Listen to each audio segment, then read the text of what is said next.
Rasulullah Shallallahu Alaihi Wasallam dicaci maki dan dihina oleh salah seorang penghina Nabi yang bernama Walid bin Mughirah.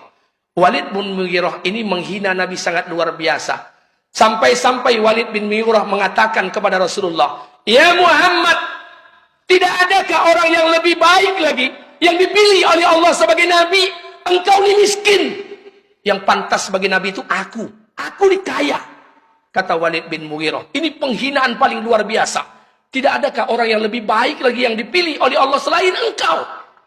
Apakah Nabi balas menghinanya? Tidak. Apakah Nabi balas mencaci makinya? Tidak. Justru Nabi berkata, biarkan saja. Hari ini Walid bin Mughirah tak beriman kepada Allah. Tapi suatu saat nanti dari keturunannya akan lahir orang yang beriman kepada Allah. Betullah doa Nabi dari istri Walid bin Mughirah. Allah lahirkan satu orang anak yang beriman kepada Allah. Anak itu diberi nama Khalid bin Walid, beriman kepada Allah. Siapa yang menyangka? Abu Jahal yang hari-hari memaki-maki Nabi, menyakiti Nabi, bahkan memikirkan bagaimana mau membunuh Nabi. Apakah Nabi balas buliannya? Apakah Nabi balas hinaan Abu Jahal? Tidak. Rasulullah SAW berdoa, hari ini Abu Jahal tak beriman kepada Allah, tapi keturunannya kelak akan menjadi orang yang taat kepada Allah. Betullah doa Nabi dari rahim istri Abu Jahal. Allah lahirkan satu orang anak yang beriman kepada Allah. Anak itu diberi nama Ikrimah bin Abu Jahal. Siapa yang menyangka?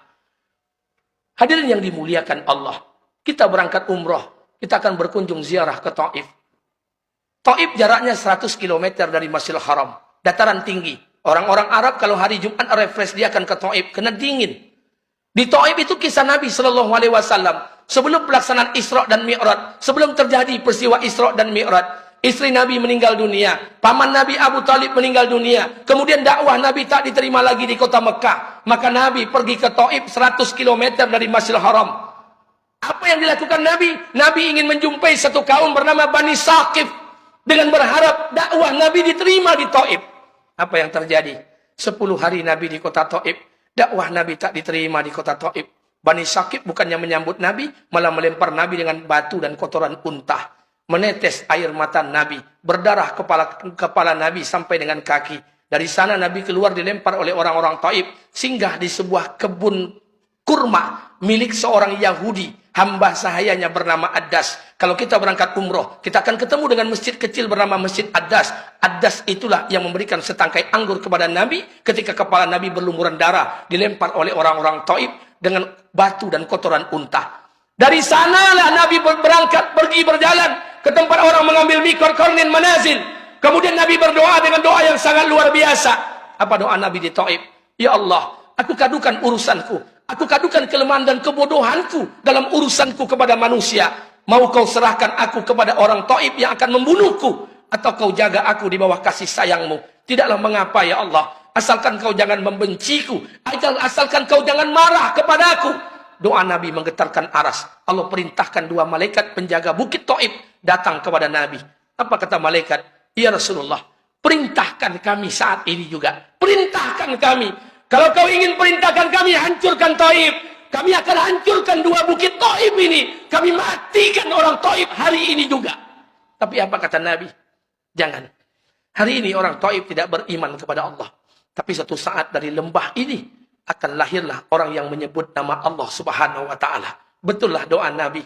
Dari lembah Taif ini lahirlah perawi hadis yang paling besar, termasuk kelompok para sahabat, kelompok Ahlus Suffah. Hadisnya banyak kita baca sampai hari ini. Sahabat itu bernama Abu Hurairah radhiyallahu an, lahir dari negeri Taif.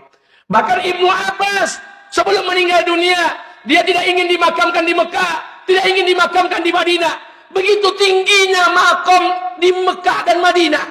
Tapi Ibnu Abbas tidak menginginkannya. Ibnu Abbas menginginkan dimakamkan di Taif. Maka orang ke Taif akan berziarah ke makam Ibnu Abbas. Yang di sebelah kirinya dibangun maktab pustaka. Yang di sebelah kanannya dibangun masjid Ibnu Abbas. Dari Taif lahirlah orang beriman kepada Allah. Siapa yang menyangka? Tidak boleh kita menjudge orang, menghakimi hamalan orang. Karena kita tidak pernah tahu hasil akhir sebuah kehidupan.